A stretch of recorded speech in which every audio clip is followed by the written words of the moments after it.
Hola a todos y bienvenidos a esta nueva clase de este curso de InDesign, en donde vamos a ver el color y las muestras. Fijaros que estas dos opciones, tanto el color como las muestras, las voy a encontrar aquí a la derecha, en mi bandeja predeterminada, que puedo desplegar y convertir en una ventana flotante. Si no las tenéis, acordaros que las vais a encontrar dentro de ventana y tenéis que sacarlas de este listado y haceros vuestra bandeja predeterminada y configurar vuestro espacio de trabajo como ya hemos visto. Digamos que estas dos herramientas van ligadas con el conmutador principal de colores que tenemos aquí en la barra de herramientas principal. Quien ya habéis manejado programas de Adobe, estaréis familiarizados con este conmutador, el cual en su sencillez y simplicidad es muy potente. A grandes rasgos funciona mediante la separación de dos conceptos. El concepto del relleno, que es el que vemos aquí en este color rosáceo que está delante, y el concepto del trazo. InDesign, a diferencia de Photoshop y al igual que Illustrator, funciona mediante vectores, no funciona mediante mapa de bits, lo cual le permite hacer esta gran diferenciación, que vamos a poder utilizar siempre que coloquemos nuestros marcos de texto, nuestros marcos de imagen o diferentes geometrías. Centrándonos en el conmutador, como os decía, en este momento tenemos delante el relleno y detrás el trazo, pero esto yo lo puedo cambiar cliqueando sobre el trazo con el botón izquierdo. Y ahora de repente vemos que el trazo es el que está delante y el relleno el que está detrás. A su vez tengo esta flecha para intercambiar no la posición sino los colores.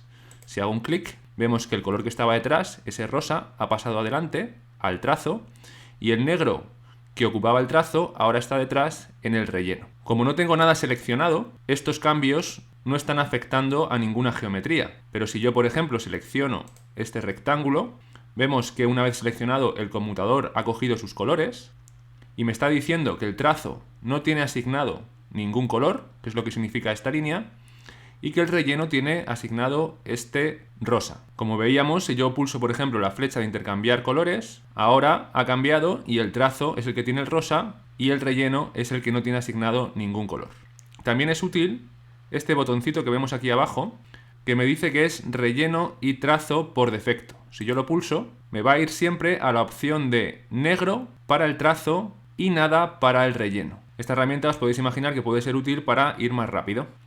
Luego encontramos estas dos opciones que dice el formato afecta al contenedor, que es la que tengo ahora mismo pulsada, y luego tengo la opción otra que dice que el formato afecta al texto. Las veremos cuando nos metamos con el análisis de la palabra InDesign y cómo funcionan estos conceptos en cajas de texto. Y finalmente tengo estas tres opciones en donde se me queda registrado aquí el último color que he usado para un mejor workflow si lo quiero volver a usar, el último degradado y la opción siempre de no aplicar ningún color, que puede ser siempre de gran utilidad. Fijaros que si yo, por ejemplo, ahora coloco el relleno por delante y hago dos clics con botón izquierdo, me va a saltar el selector de color y yo aquí puedo moverme para seleccionar un color a mi antojo. Este selector de color, como veis, se divide en este cuadro principal y luego aquí una barra en donde puedo elegir también colores respecto a una gama más específica, más gradual.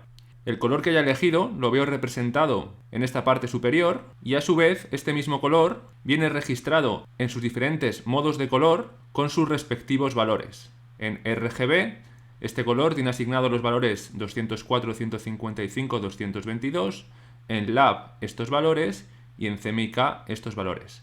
A su vez también tenemos este código, que es el que se utiliza mucho en el diseño web. Fijaros que yo aquí le puedo decir OK, puedo cancelar y puedo decirle también añadir muestra CMYK.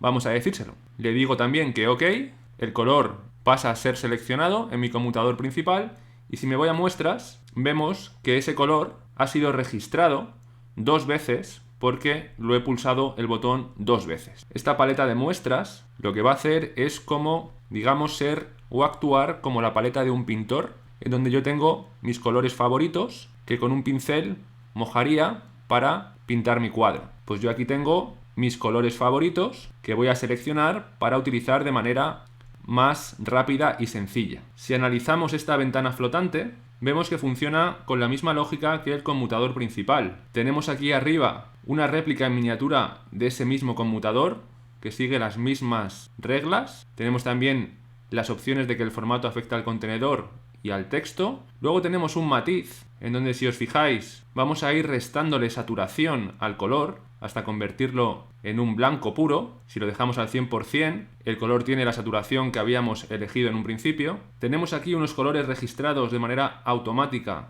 todos con valores CMYK, en modo de color CMYK, cuya representación es este cuadradito dividido en 4 triángulos que hacen referencia al cian, al magenta, al amarillo y al black del CMYK. Fijaros que si yo pulso cualquiera de estas muestras, puedo cambiarle el nombre y llamarlo, por ejemplo, azul. Y si pulso 2 veces con el botón izquierdo, se me va a abrir este menú específico de este color, en donde yo puedo cambiarle el nombre otra vez. Me dice qué tipo de color es, cuatricomía, que es lo mismo que CMYK. Podría cambiar esto y decirle que quiero que sea una tinta plana. Y luego podría también inclusive cambiar aquí el modo de color. Ahora mismo está en CMYK, pero podría buscar otro modo de color que me interese más, como podría ser, por ejemplo, un pantón. Si yo me voy, por ejemplo, a pantones, pasteles, neones, pues aquí se me va a abrir toda esta lista de pantones, en donde yo, por ejemplo, si me interesa este amarillo, pues lo pulso, le digo que OK, y hemos sustituido ese color por este pantón que, como veis ahora, en este primer cuadrado tiene un circulito en el medio, que es la manera de representar que esta tinta es una tinta plana a diferencia de la cuatricomía, y vemos también que el segundo cuadrado es diferente. Esto sobre todo es interesante a un nivel más avanzado, cuando estamos trabajando ya en imprenta y queremos utilizar algún color específico que, digamos, la imprenta no es capaz de generar, y entonces debemos dejarlo señalado, que ese color va a ser un pantón que se introducirá en nuestra maquetación de manera independiente. A los efectos de este curso, los pantones no van a ser importantes, pero bueno, que ya sepáis que tenéis esa opción. Si voy, por ejemplo, a estas últimas muestras que yo he añadido anteriormente, pulso 2 veces y en vez del modo de color CMYK elijo el modo de color RGB, le digo que OK, fijaros que ahora este morado es el mismo color, pero generado de una manera diferente. No a través del cian, el magenta, el amarillo y el negro, sino a través del red, green and blue, el rojo, el verde y el azul. Y vemos también que la representación en estos cuadraditos de la derecha cambia. Si queréis saber más acerca de las diferencias entre un modo de color RGB y un modo de color CMYK o LAP, os recomiendo que veáis mi curso de Photoshop, en donde hay capítulos específicos para explicar estos conceptos. A grandes rasgos tenemos que entender que el modo de color RGB es un modo de color en donde los colores se generan a través de la luz. La suma del rojo, el verde y el azul van generando todo el espectro de colores que conocemos, y va a ser el adecuado cuando estemos trabajando en elementos digitales, páginas web, anuncios en Facebook, en redes sociales, logos que van a aparecer siempre en soporte informático, ya que estos soportes generan los colores, como os decía, a través de la luz.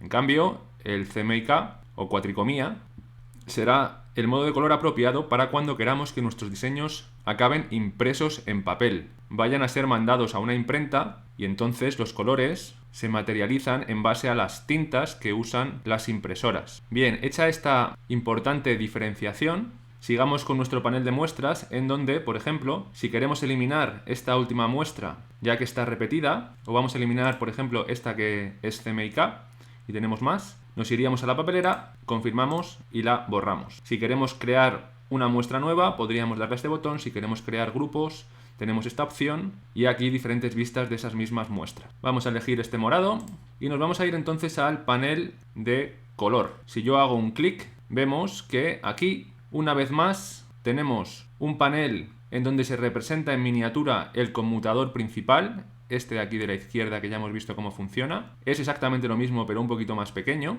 con la opción del matiz, restándole saturación a ese color, y con una información sobre los valores, en este caso en modo de color RGB, que tiene este morado. Si me voy aquí a la hamburguesita de la esquina superior derecha y cliqueo, fijaros que tengo aquí la opción de cambiar el modo de color de manera sencilla y decirle que ahora quiero que sea CMYK y cambiar sus valores. Por ejemplo, quiero más yellow o no quiero más yellow, quiero más magenta, incluso puedo utilizar esta barra, o volver al RGB o irme al modo de color LAP, que vamos a utilizar mucho menos. Vamos a dejarlo en RGB y vamos a pasar, por tanto, ahora a la caja de texto, que que tenemos aquí abajo con la palabra InDesign. La voy a seleccionar y fijaros entonces qué es lo que ocurre. El conmutador principal aparece como que no tiene asignado color tanto en el relleno como en el trazo. ¿Y esto por qué es cuando vemos un InDesign en negro? Bien, esto es porque estamos trabajando en la opción de el formato afecta al contenedor. ¿Y esto qué significa?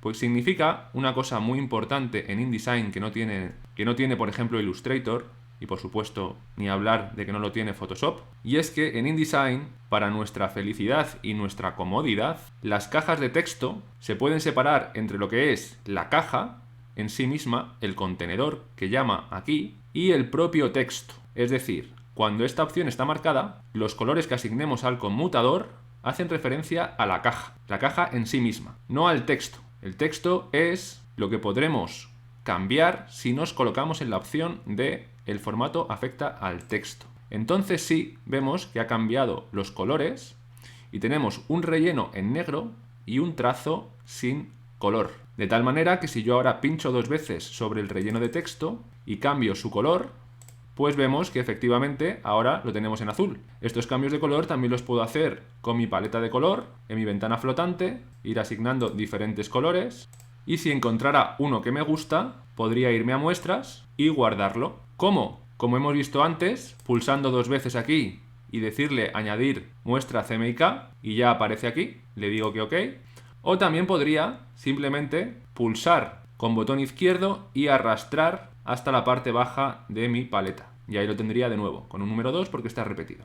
Lo voy a eliminar, voy a asignarle otra vez este color y ya lo tendría. Volviendo al conmutador, fijaros que si me voy ahora entonces al trazo del texto, podría asignarle un color negro, por ejemplo. Y vemos que efectivamente ahora tengo un trazo negro. Estos valores, a su vez, los tenemos representados en la barra de control de aquí arriba. Vemos que el texto tiene este rosa en el relleno y este negro en el trazo. Y luego tengo esta barrita que me marca un punto, que hace referencia al grosor, a ese grosor al que hemos asignado ahora el color negro. Fijaros que si yo lo aumento, tengo más grosor. Y esta barrita, a su vez, está ligada a esta otra bandeja predeterminada llamada trazo, en donde si la despliego veo que tengo aquí el grosor de 3 puntos y luego tengo más opciones, que ya veremos más adelante, pero bueno, ahí lo dejo. Entonces, como veis, InDesign es muy inteligente, todo está medianamente conectado, hemos conseguido asignarle un color al relleno y al trazo del texto, pero nos faltaría, si queremos, asignarle un color al contenedor, a la caja del texto. Para ello, entonces, ¿qué hacíamos? Nos íbamos a esta opción, el formato afecta al contenedor, en donde no tenemos asignado ningún color ni en el relleno ni en el trazo, y aquí entonces podríamos, a través del método que queramos, en este caso voy a clicar 2 veces, y voy a asignarle un color al fondo. Le digo que OK, y ahí lo vemos. Esta caja, por supuesto, la puedo transformar como ya sabemos hacer, y aún por supuesto veremos más opciones en el caso de que nosotros quisiéramos encajar este texto en la caja de una manera, digamos, en donde el diseño fuese bastante mejor, con márgenes, etcétera, etcétera. Bien, pues ya hemos visto los conceptos principales sobre muestras y color, lo vamos a dejar aquí. Os invito a que repliquéis esto mismo que he hecho yo y exploréis estas herramientas para familiarizaros con ellas porque las vamos a usar constantemente.